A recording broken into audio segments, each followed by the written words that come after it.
Alright, so here we are on lesson 11, ratios of fractions and their unit rates.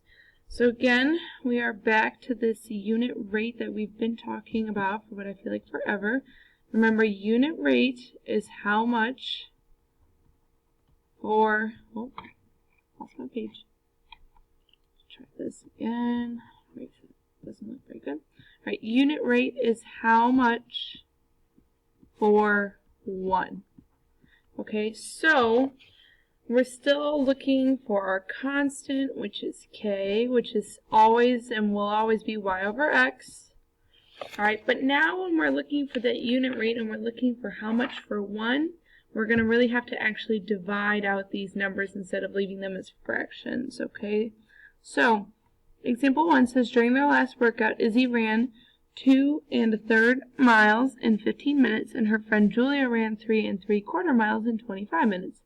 Each girl thought she was the fastest runner. Based on their last run, which girl is correct? And this is use any approach. So we're going to have to compare the two, so I'm going to do Izzy first. Alright, and miles is going to be our y, and minutes is going to be our x. So we're going to do 2 1/3 over 15. So I need to convert the 2 1/3 to an improper fraction, so I will have 7/3 over 15. And now I'm going to use my least common multiple here, which if this is just 15 over 1, I'd be multiplying by 3 in both places. So my 3's cancel, I'm left with 1, so I'd get 7 over 45. Alright, and this is miles per minutes. Alright, so then I'm going to look at Julia next. Sorry, I lost my place. And I'm going to do the same thing. So now for Julia, I'm going to have 3 3/4 miles over 25 minutes. So when I convert this, I get 15/4 over 25 over 1. And I'm going to multiply by 4 on the top and on the bottom, so these cancel. So I'm left with 15 over 100. Alright, so now if I'm going to make them decimals, I know usually we don't use the calculator, but I'll make an exception for this one. We know for Julia this would be 0.15 miles per minute. And the decimals are just going to make them easier to compare. And then this would be 0.16 miles per minute. Alright, so that means that Izzy was faster.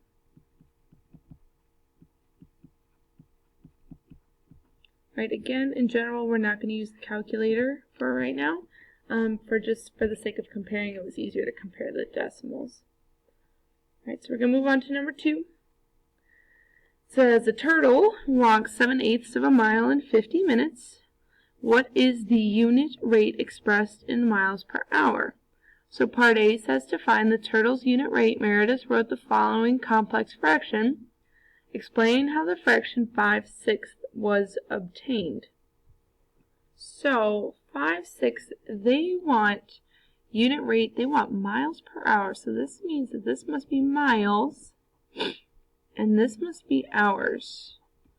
So they gave us minutes. So now we're going to have to think, well, in 50 minutes, alright, and then they want hours, so we've got 50 minutes, but there's 60 minutes in an hour. So if you simplify that, well, you get 5/6 there. So really what they did, they converted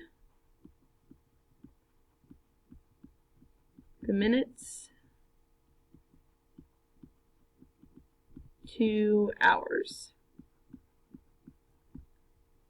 Alright, and then it says to determine the unit rate expressed in miles per hour. So I'm going to take this 7/8 divided by 5/6. Now these common multiple is going to be 24, so I'm going to multiply by 24 on the top and on the bottom.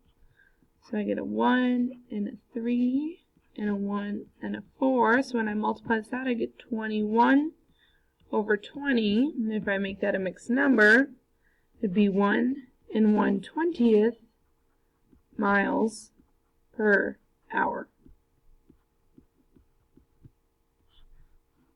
for our unit rate. Alright, so we're going to flip over to the next page and we're going to do one more altogether. We're just going to do number 1. And number 1 says, for Anthony's birthday, his mother is making cupcakes for his 12 friends at his daycare.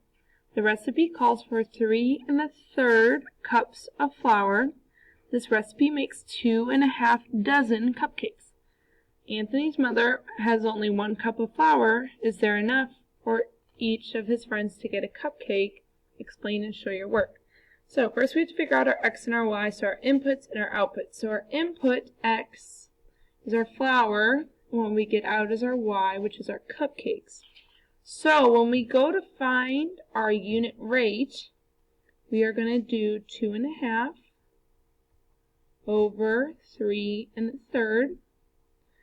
And then we need to convert those, so we would have 5 halves over 10 thirds. My least common multiple would be 6 here, so I'm going to multiply by 6 on the top and on the bottom. So I get a 1 and a 3 and a 1 and a 2. So now when I multiply, I get 15 over 20, which would be 3 over 4 when you simplify. So this means we would get 3/4 of a dozen for 1 cup of flour. So she has 1 cup of flour, but he's got 12 friends. So we would have to say no, she won't have enough